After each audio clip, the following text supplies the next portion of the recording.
Hi, I'm Brian Noble, CEO of Family Policy Institute of Washington. And I'm Brad Payne, president of FPIW Action. Couple disclaimers before we get started. Nothing in this video is considered an endorsement of the candidate, nor the candidate's endorsement of FPIW or FPIW Action. It's simply a public service to meet and greet the candidate. Brad? All right, Sharon, welcome and good morning. Thank you. It's good to be here. All right. Well, the first is a three-part question. The first is just let people know specifically what position you're running for, and then give us a little background about yourself and your family, and then finally tell us about your experience for this position.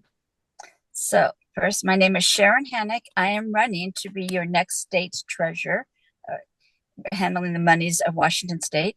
And my background, well, I was born in Tokyo, Japan, and grew up on military bases in Tokyo, Japan. So I didn't really come to live permanently in what we call the States until I went to college at University of Washington. There I got my accounting degree, met my husband, and we've been married ever since. So it's been a long time. And we raised three children. They're now adult children, and I have two granddaughters. Throughout those ages, I was very involved in my children's life, more than they wanted, I'm sure. And that they, PTA mom and everything. But I also started looking into what was happening in the classroom. So I became known as research mom because I would go down to Olympia and testify and talk to the legislatures. And that's what put me in the role of politics. So hanging out in Olympia for many years, meeting the legislators, and finally they started urging me to run for office. I've ran for some other offices in the past, House of Representatives and things, and now I am running to be their next state treasurer by profession. Because at University of Washington, I got my accounting degree and became one of the first female CPAs in the state of Washington. Back in those days, there were not a lot of women that broke into the man's world of business. And now I'm trying to break into that man's world of executive positions of Washington State. Excellent. What is your primary promise to the public if you are elected? I think the main thing is based upon the experience and skills that I have. As a CPA, you get into a lot of the nuts and bolts of helping businesses get started. You help them set up their accounting system. You help them set up their financial controls over that accounting system, making sure that that restaurant doesn't have waitresses that can dip into the till and just take money. There are little things, little tips you can give my businesses, and that's something that I believe Washington State needs. So I'm running on the concept that I have this skill set called CPA, understanding financial systems and understanding internal accounting controls. And when you're losing $1.1 billion of COVID money or mismanaging those, there's no one at the top of the ladder that is looking at these state agencies and being there to help them tighten up and strengthen their internal control system. That is the primary focus.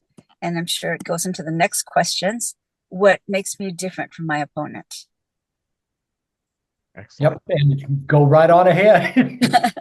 Words right out of my mouth. My opponent currently is an attorney. He was, I don't know if it's trained, but placed in the AG's office, and has the attorney and has done other criminal investigations of corporations. However, that gives you the big picture of overview of finances, but not that detailed picture of understanding how things work. And so that's what I'm running on is when you are doing your budget, when you're doing your taxes, when you're balancing your checkbook, who do you want to call? A CPA or your attorney? And I'm hoping that when you're looking at those detailed numbers, you're going to want to call your CPA. And that's what Washington State needs right now. It's their CPA. Excellent. Our fourth and final question is, what did you learn during the primary that you can positively apply to the general election? Being that in the primary, there are only two people running, so I did not have to battle my way to be top two. I was automatically there. I think the biggest takeaway for many of us is looking at the vote totals. I am running as a Republican, and in Washington State, they do not fare well. So it's understanding where those votes came from and what work needs to be done to get the rest of the votes. In my case, money is not partisan. And I believe that we need to look at this position as someone who can do the job and not just elevating a representative who became a senator, who now became a state executive office and probably has other aspirations. You don't just climb the political ladder because you've been there. This job needs someone who knows what to do. Right. Well, Sharon, thank you so much for your time. We appreciate it. And thank you for sharing with our audience. Well, thank you for having me on, and look forward to working with you in your organization as we move forward, as I have in the past. Thank you. Very good. Well, I'm Brad Payne with FPIW Action. And I'm Brian Noble with FPIW. Friendly reminder, nothing in this video is considered an endorsement of the candidate, nor the candidate's endorsement of FPIW or FPIW action.